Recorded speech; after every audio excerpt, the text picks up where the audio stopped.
Welcome to video number 5 in Advanced Behavior Management. This is module 215, and this video is going to take a look at pervasive communication approaches.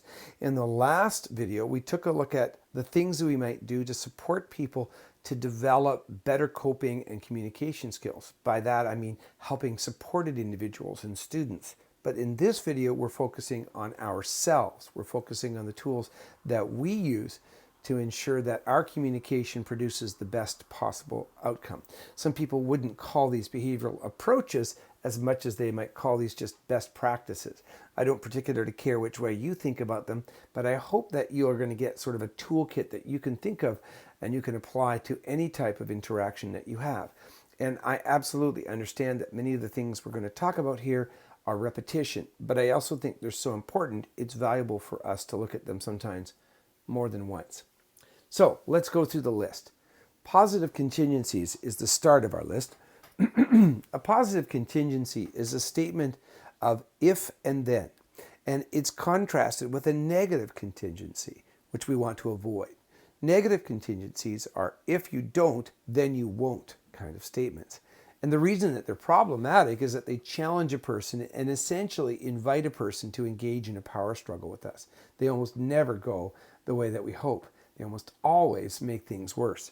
Positive contingencies are indicative to the person of the reward that they're going to get. They incentivize people to follow the desired or pro-social behavior that we are requesting. So it's really important for us to express things in this if-then format. And hopefully you've got your paper and pen there and can take some notes, because if and then is just the start, and I think we can actually do better. So here's an example of an if-then statement. Johnny, if you clean your room, then we'll play some video games. Not bad, but there are improvements we can make. For example, a when and then statement. When you clean your room, then we'll play video games. The when and then approach tells the person that they have some control over how fast they'll get the reward. It employs something we're going to talk about later on called the Premack principle, and gives them a lot more of a sense of control. But I think we can even go a further step than that, and I like to say as soon as. So as soon as you do blank, as soon as you clean the room, then we can play video games. Now it's very important if we use that as soon as, that we literally do it that fast.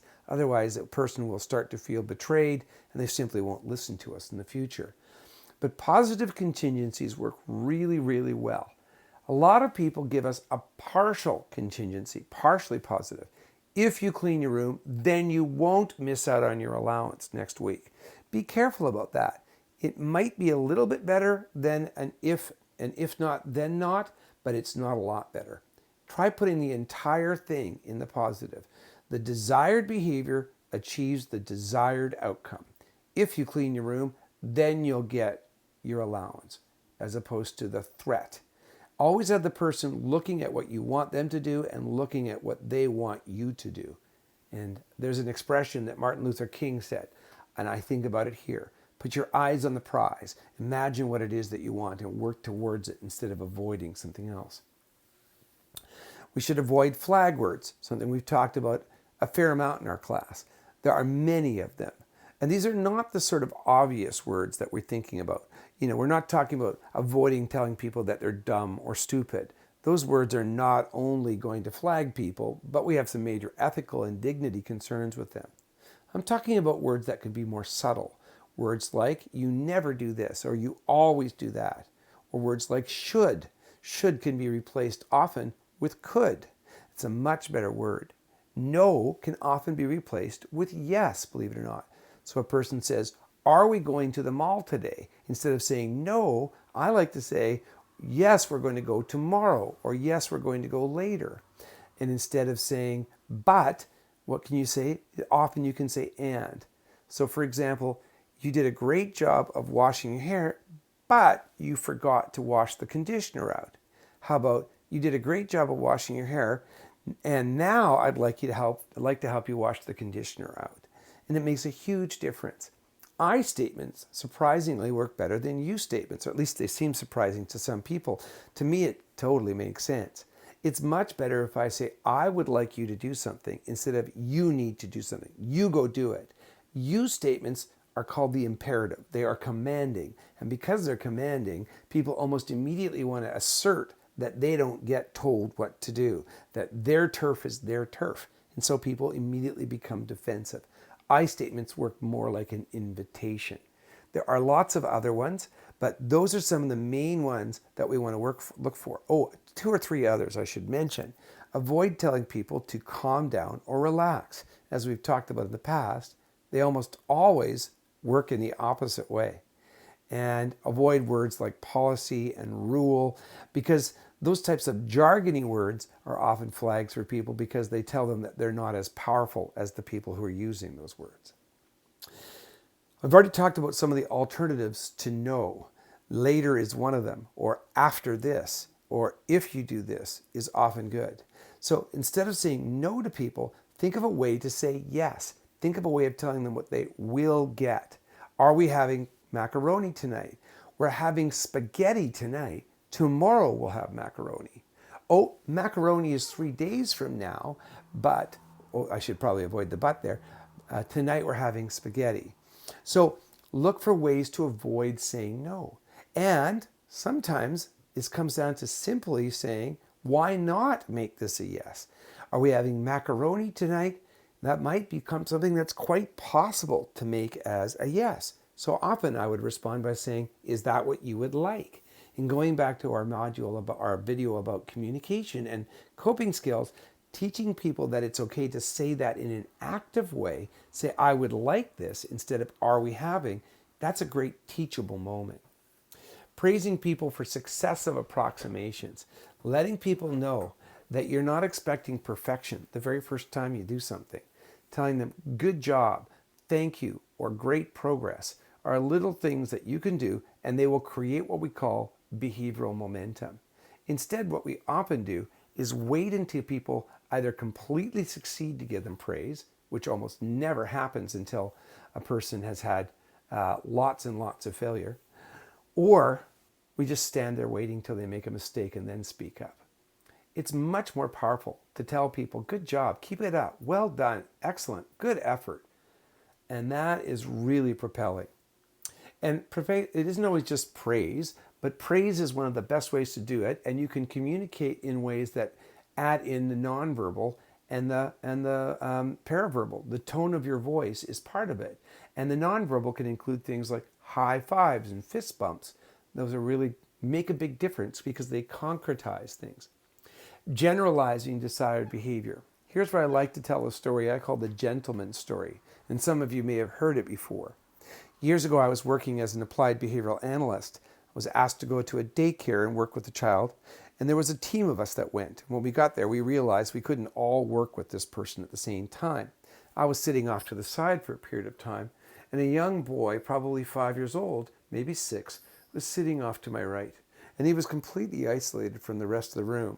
And while the rest of the room was doing things like carpet time, he was messing around on a computer. And the second that the teacher said, okay, everybody, it's computer time, that's when he decided it was carpet time. And I remember asking one of the staff people, why doesn't so-and-so participate? What are we doing here about this? And they just shrugged their shoulder and said, you can't get him to do anything. He just always wants to do the opposite of whatever everybody else is doing. So I was watching and sitting with him, and I just started a conversation just because. It wasn't any particular motivation. But as we started to talk, he started to be a little bit more comfortable, I suppose. And I saw him do something that was a very small indication of being helpful to others. And I can't remember what it was. And I said something to him like, oh, that was a very nice thing to do. What a good gentleman you are. Well, as soon as I said that, this young man got a smile on his face that instantly told me I had struck a chord. And I think it was something as simple as moving his legs or sliding his chair out of the way for somebody to go by. What I began to do was look for just about anything that this young man was doing in the course of his interactions that was an act of consideration or an act of responsibility. And no matter what it was, I equated it to being a gentleman. I did some generalization. Oh, we'll give this boy a fake name. Michael, that's a great job of putting away your things. What a gentleman. Michael, that was so nice of you to let Susie go first. What a gentleman. Michael, that was so nice of you to put your hand up. What a gentleman. And in the space of literally just a few minutes, his behavior was transformed. And he began to look for ways to get this compliment. Moments later, the staff said, it's time to go outside and have recess or a break. They had a big jungle gym there. And they told me, they said, watch out, this young man pushes everybody else off the jungle gym. So I watched him go up, and the very first thing he did was kind of rush up the stairs and get past everybody else. But he didn't push people off. Quite the opposite happened. And I started to do something we'll talk about in a few minutes of projection. And I started to say to him, wow, you're looking like you're getting ready to help other people.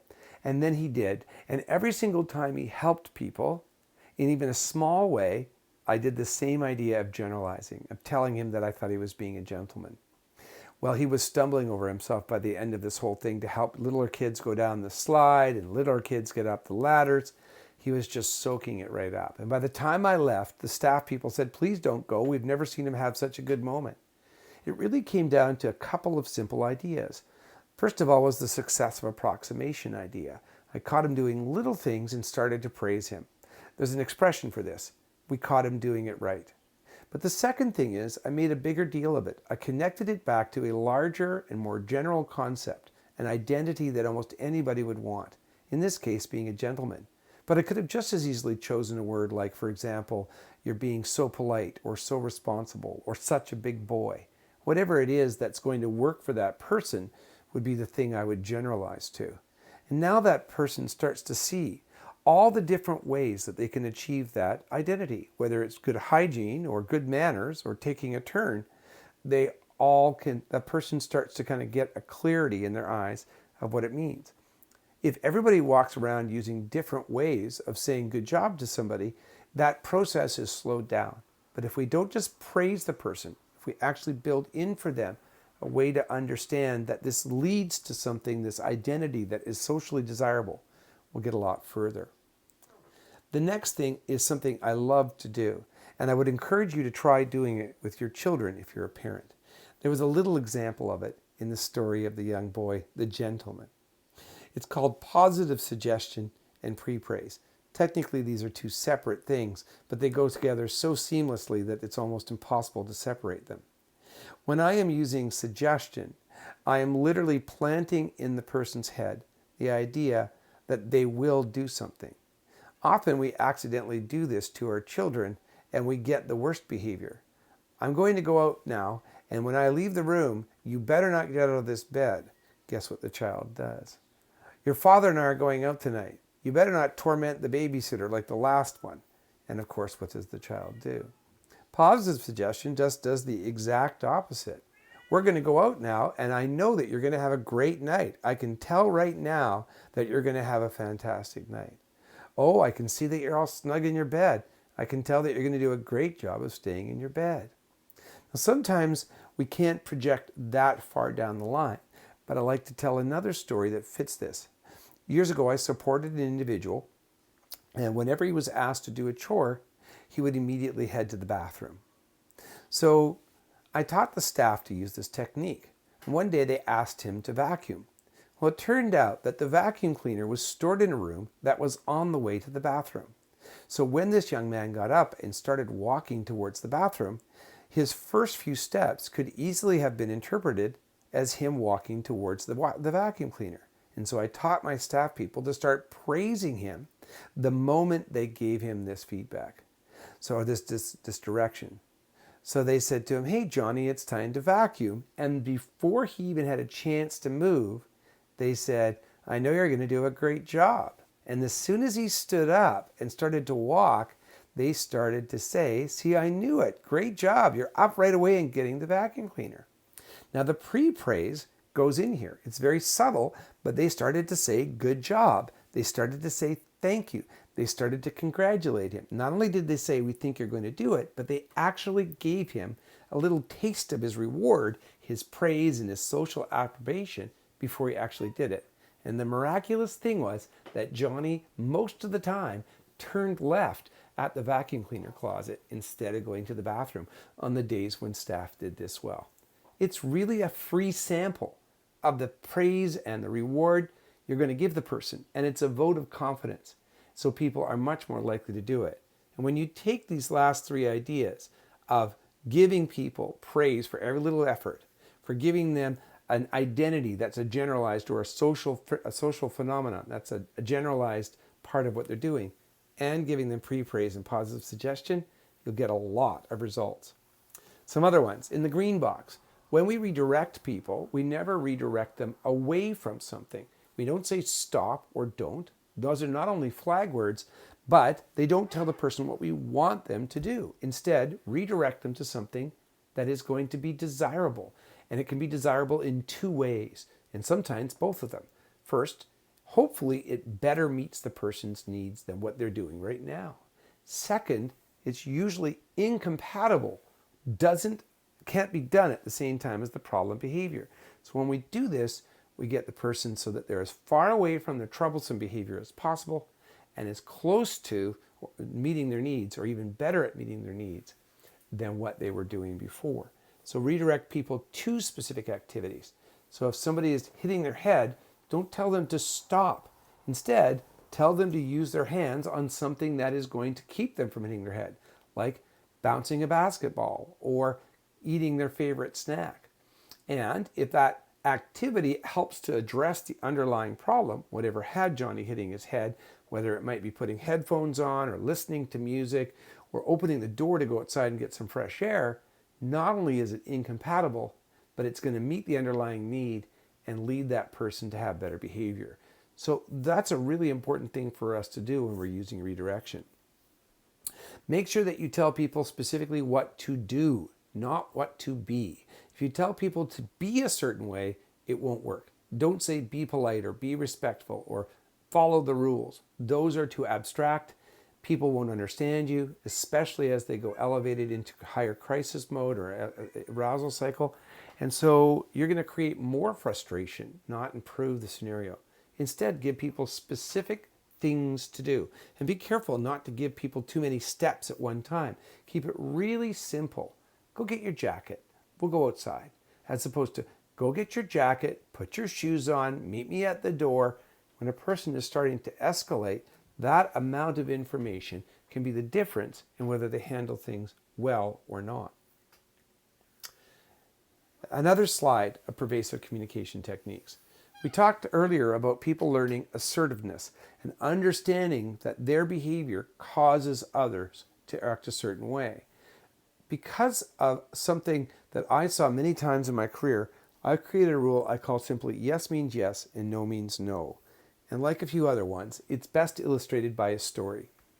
Years ago, I worked with a man who would go to McDonald's with his group and always order the exact same things. No big deal. He was allowed to like the same things every time he visited, just like many of us. But what was interesting is that sometimes staff would ask him if he wanted something, and he would just say the last thing on the list. I don't know why staff offered him things in this format, but they did. So they would say something to him like, do you want a hamburger or a cheeseburger? Now we knew from his pattern that he almost always ordered cheeseburgers. But if you asked him curiously if he wanted a cheeseburger or a hamburger, he would always say the latter. So staff people became unclear about what he wanted.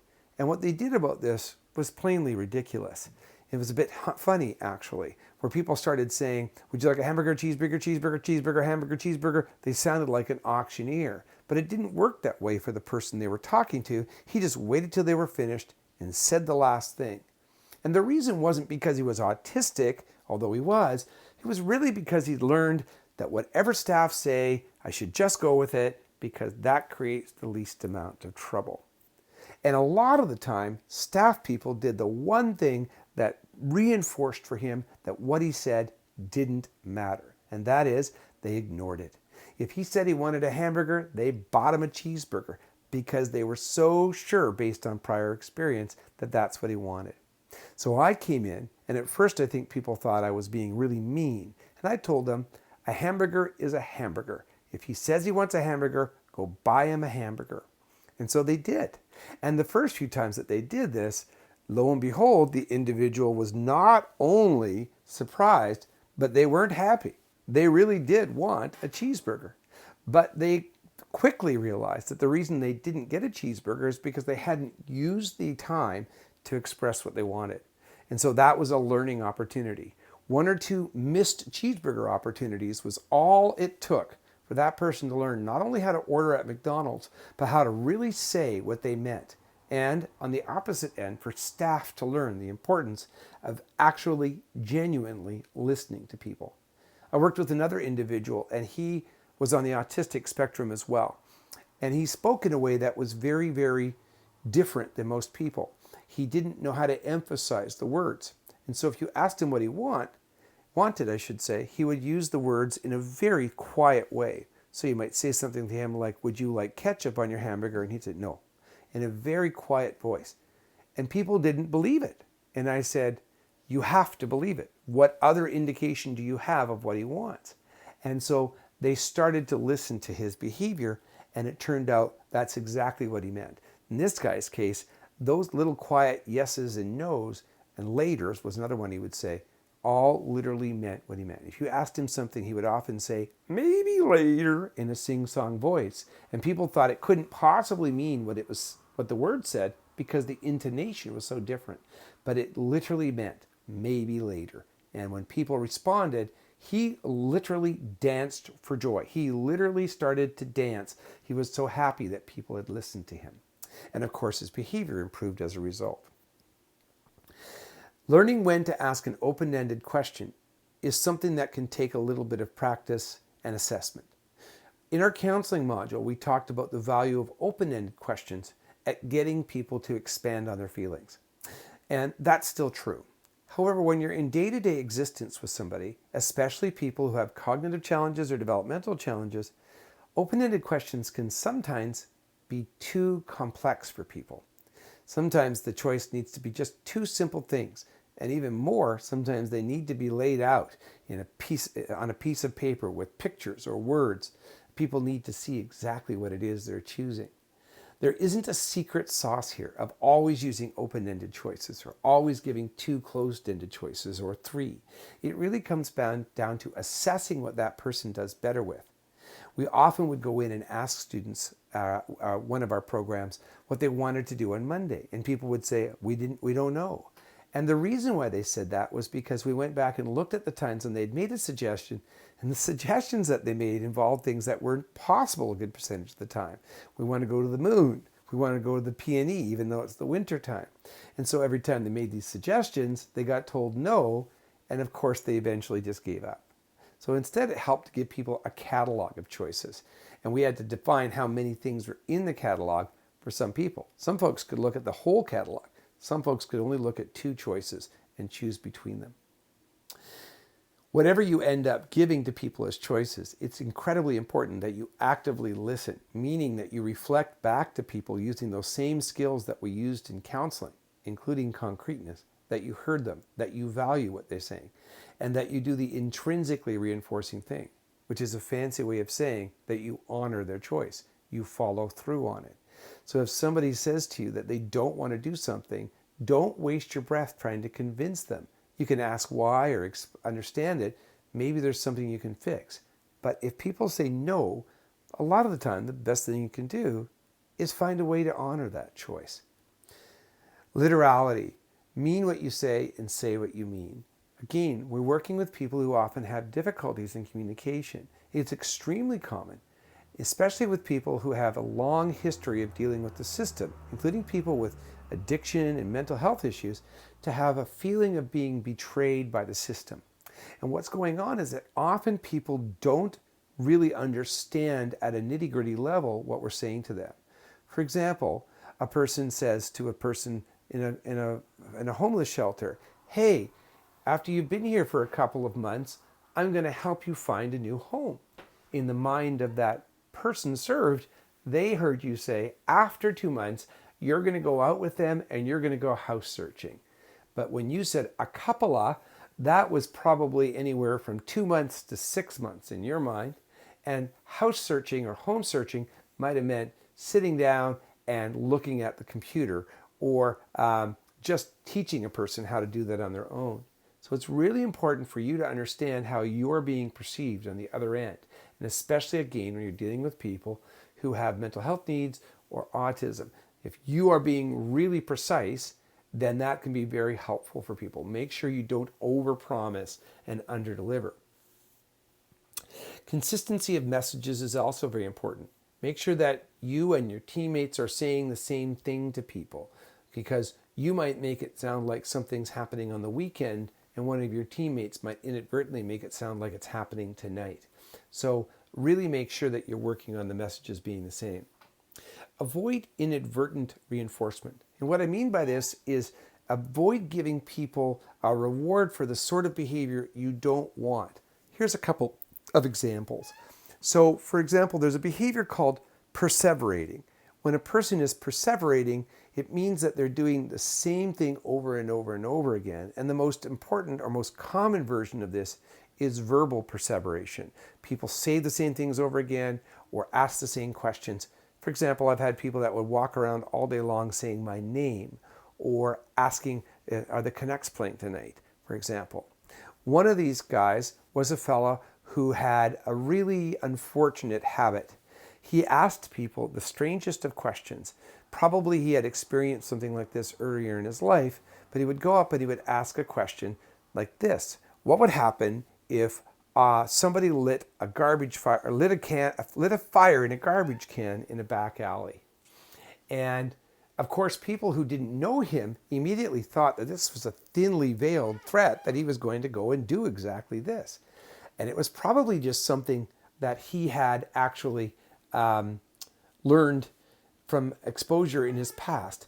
And it was really interesting to him. So he asked everybody. And staff people would incessantly explain to him why this was a bad idea. And I have a pretty simple rule, which is if something isn't working, stop doing it.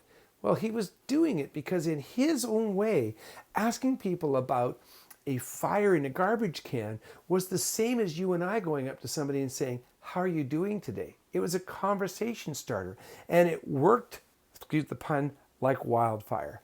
Every single time he did it, he'd get this long lecture. All the other people in the program didn't know how to start a conversation, but he was guaranteed to get a conversation started. So what I taught staff to do was to do something, again, no pun intended, called extinguishing, meaning don't respond to that behavior. And then we did redirection. So we put that tool there together. So instead of responding to his conversation, we just redirected him to a conversation that was more socially acceptable. So when he came up and he said, what do you think would happen if somebody lit a fire in a garbage can? We said to him, hey, why don't we talk about what you had for supper? Or why don't we talk about what you watched on TV last night? And of course he would do that, and instantly we could start to reward that. Gradually, he used less and less and less of his old trick, of his old conversation about setting fires, and more often he had more conversational tools to use. Another example is a person who uses behavior that is designed to provoke people. So for example, I worked with somebody who would put his finger into his nose. He wasn't picking his nose. He would literally just insert the tip of his finger in his nose and he'd reach out as though he was going to touch people. And of course, this got a very strong visceral reaction from people. People immediately freaked out. What they needed to do, what they learned to do was, again, to stay calm and to extinguish those strong responses because they were actually making them work for him. Instead, they stood back, created space, and actually made it less likely that he would see them as being effective. And then, when he put his hand down, they immediately began to redirect him into something that would work, another way of getting attention. The two things well together. Avoiding accidentally giving strong responses to things we don't want to see, and challenging people or redirecting people to use things that will work. Educational corrections are very similar to the thing we started this video with, which were positive contingencies. All they really are positive contingencies with the word next time in front. We use them after a person has done something that's a mistake, something that they shouldn't have done, and they usually have experienced some type of consequence or they've missed out on a positive reinforcement. So all we simply do is say to the person, next time if you clean your room, you'll get to play video games. Next time if you separate your whites from your colors, you'll have all of your clothing look the same way when you're done. So just like our positive contingencies, they always describe the desired behavior and they always describe the desired outcome. But the word next time comes in front, and these ECs, or educational corrections, are used as a reactive strategy after the person's made a mistake. They are used instead of saying to people, don't do this, or here's your consequence. Sometimes people will come and they'll say, I didn't make my bed today. Does that mean I miss out on video games? Instead of saying, yes, you missed out, which of course is inflammatory and involves a flag word, say something like this. Next time, make your bed and you'll get to have video games. Now, sometimes people will say, but did I miss out this time? And you have no choice but to say yes. But I like to start with the EC, or educational correction, first. And then finally, the last one is called the Ben Franklin close. The Ben Franklin close is again one of my ones that I like to illustrate through a story. And I apologize for the fact that this video is a bit longer than usual, but this is one where if I had a classroom work with you guys in, I'd actually get a volunteer. I usually use the example of a dentist visit. The Ben Franklin close is a close, meaning it's a tool used by salespeople. And you have to be a bit careful because it's so effective as a manipulation that a person could use it to create actually some unethical outcomes. So you have to make sure you're using it in a way that is forthright and honorable. Essentially, it works pretty simply. When a person is reluctant to try something, often because of fear, the Ben Franklin close can be a powerful tool. You sit down with the person and you go through 2 steps. In step 1, you ask the person to identify the reasons why they don't want to do the thing, the cons. And it's usually a good idea to write or draw these things as the person lists them. As the person is listing them, you must be respectful and responsive, making sure you note them. But sometimes people will say the exact same thing in different ways, and when that happens, you can help by theming. You say things like, so why don't you want to go to the dentist? Well, it smells really bad there, and I don't like the noises, and I don't like the colors on the walls. And you might say, so it's an uncomfortable place, and that might be the notation that you make. Yes, and it's scary. Okay, great. And I don't like this because it's frightening. And you might again theme it and say, okay, so it's a scary place to be. You do not try to talk the person out of their cons. You don't try to discourage them. But the other thing you don't do is help the person to create that list. When the person is finished with that list, you move on to the pros. All right, can we talk about the things that are good about going to the dentist? Now here's where you get a little bit interesting, because you can help to create this list. You can even add to this list. So for example, people would say things like, well, I get a free toy at the dentist, or I get a day off from the school program or day program where I go, or I get to go in Johnny's Corvette, or I get to have one-to-one time, or I get to have Dairy Queen, or I don't have a toothache anymore. And we can start to list these things, and we tend to make this list as long as we possibly can. Again, we don't want to make this list artificially long or falsify anything, but we're going to try and illustrate, essentially, from the length of these 2 lists, how different the positive choice is from the con choice. After you're finished with the list, you go back and you summarize it. The second half of the Ben Franklin close is all about the numbers. So we're going to fictitiously pretend that I've done this with somebody and we've got 3 cons and 8 pros. And so I might literally say, wow, just 3 reasons why we don't want to go and 8 great reasons why we do want to go. Seems like a pretty easy decision. Seems like the decision almost makes itself. Wouldn't you agree? And the person almost always says yes. And from that point on, we start to act as though the person has said, yes, we're going to do this. They still have the right to say no, but we start to use this power of suggestion. That's fantastic. I'm really amazed that fast you came to that decision. That's wonderful. I'm impressed by your decision-making ability. And the person will often go along with that and give it a try. Now you have to be careful about this because, as I said, we can actually pretend that we are, there's 2 things. The first is that we can pretend that we're hearing something we're not. If a person doesn't say yes, don't act like they said yes. And second of all, don't promise things that aren't going to actually be a part of things. Don't be dishonest in any part of this. So it's an interesting tool that can be used. It takes sitting down. It takes a person who can do some cognitive work, but it's a really valuable tool that can help people through those stages of change, really looking at the pros and cons of things and helping them to see for themselves how much more weight they probably should put on the pros and how much weight they're probably inaccurately putting on the cons. Okay, that's going to end the pervasive communication approaches. In this one, I'm going to ask you to think about creative ways that you might use these tools in your own personal life. Think about how you might use them with coworkers, spouses, and children, and actually start experimenting with them. I think you'll be amazed at how simple changes in these areas can make profound differences in the effectiveness of your communication. Thank you for holding on for this rather lengthy video, by the way.